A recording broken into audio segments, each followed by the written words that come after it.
অষ্টম শ্রেণীর বিজ্ঞান ক্লাসে আজকের যে বিষয় সেটা হচ্ছে কি পরিবেশ এবং পরিবেশ কাকে বলে। পরিবেশ কাকে বলে? আমাদের চারপাশে যা কিছু আছে তাই নিয়ে আমাদের পরিবেশ। এখন বাস্তুতন্ত্র কাকে বলে? বাস্তুতন্ত্র হচ্ছে যে কোনো একটা নির্দিষ্ট এলাকায় জীব এবং অজীব উপাদান এবং এদের মধ্যে ক্রিয়া এবং প্রতিক্রিয়া, যেটাকে বলা হয় পারস্পরিক সম্পর্ক। তাদের মধ্যে জীব এবং অজীব উপাদান, অর্থাৎ জীবের সাথে পরিবেশের যে একটা সম্পর্ক আছে বা সুসম্পর্ক গড়ে উঠেছে সেটাকে বলা হচ্ছে বাস্তুতন্ত্র। বাস্তুতন্ত্রের ইংরেজি কি? ইকোসিস্টেম। তাহলে পরিবেশ আমরা কি জানি? আমাদের চারপাশে যা কিছু আছে তাই নিয়ে আমাদের পরিবেশ। আর বাস্তুতন্ত্র কাকে বললাম? কোন নির্দিষ্ট এলাকায় জীব এবং অজীব উপাদানের মধ্যে পারস্পরিক আদান প্রদান এবং সুসম্পর্ক গড়ে ওঠে তাকে বলা হয় বাস্তুতন্ত্র বা ইকোসিস্টেম। এই বাস্তুতন্ত্রের উপাদান কয়টা? দুইটা। প্রধানত কয়টা? দুইটা, জীব এবং অজীব।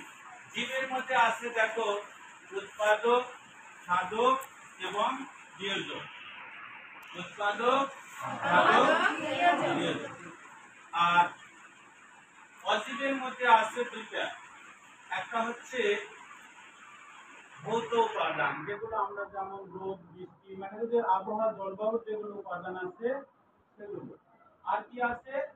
তোমার দেখা যাচ্ছে এই যে মাটির কম্পোস্ট সার, হিউমাস সার, সবুজ সার, অজৈব যেগুলো তোমার কীট থেকে আমরা যেমন পেয়ে থাকি কিন্তু জলও পাই।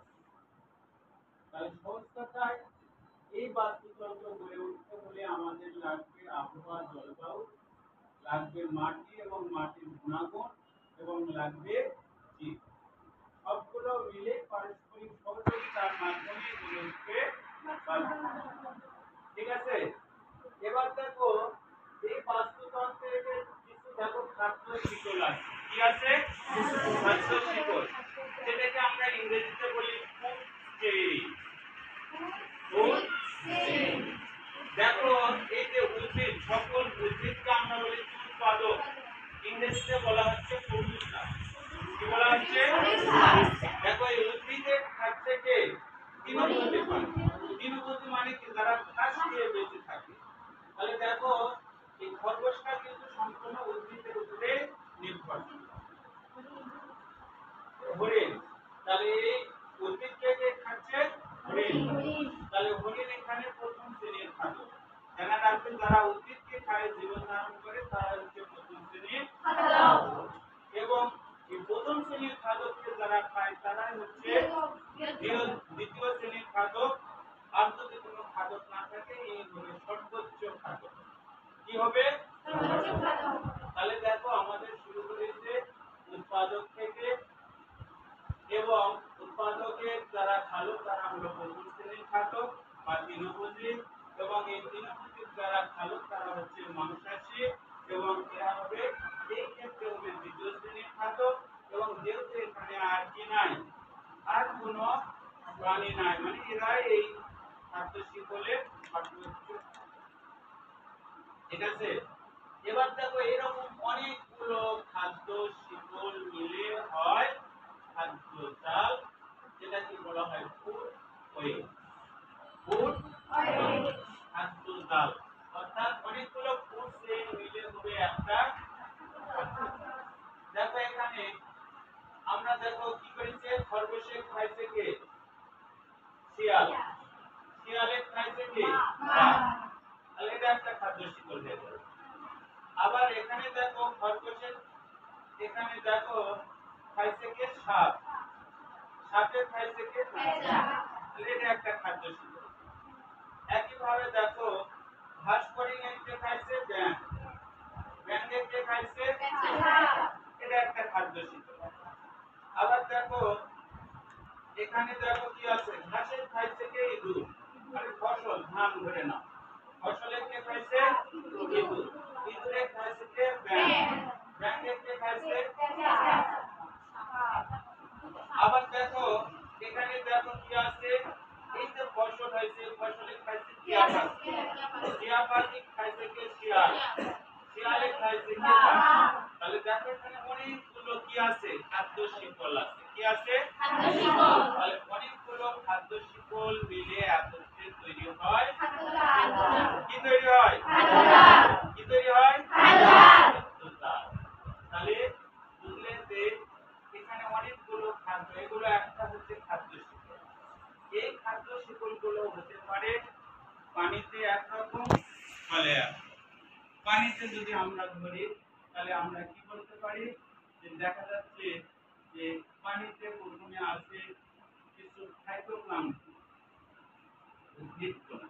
পানির উপরে দেখো একটা সবুজ স্তর আছে না?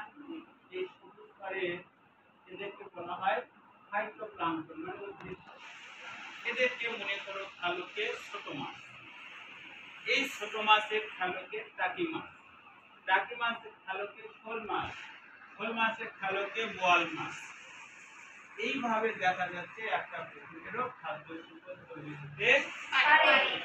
আবার দেখা যাচ্ছে তোমার একটা ঘাস হরিণের কে খাচ্ছে? ব্যাঙ। ব্যাঙের কে খাচ্ছে? সাপ। সাপের কে খাচ্ছে? ঈগল বা পেঁচা। ঠিক আছে? তাহলে এই পেঁচাটা হবে সর্বোচ্চ খাবার, মানে যাকে আর খাওয়ার কেউ নাই, মানে ওই সেন্সে কেউ খাওয়ার নাই। এখন এরা যদি খাওয়া শেষ হলো, তাই বলে কি এর মৃত্যু হবে না? এ কি মরবে না?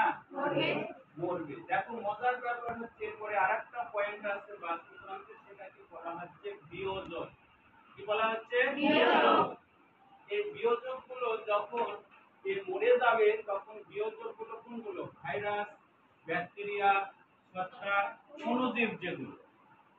এবং এমনকি আমরাও মরার পর আমাদের দেহটা কি করবে? এরা মাটির সাথে মিশাইতে বা পচাইতে হয়। এখন ধরে নাও এই বাচ্চা মরে গেল, মরে যাওয়ার পরে একে মাটিতে পুঁতে ফেলা হলো অথবা নাই ফেলা।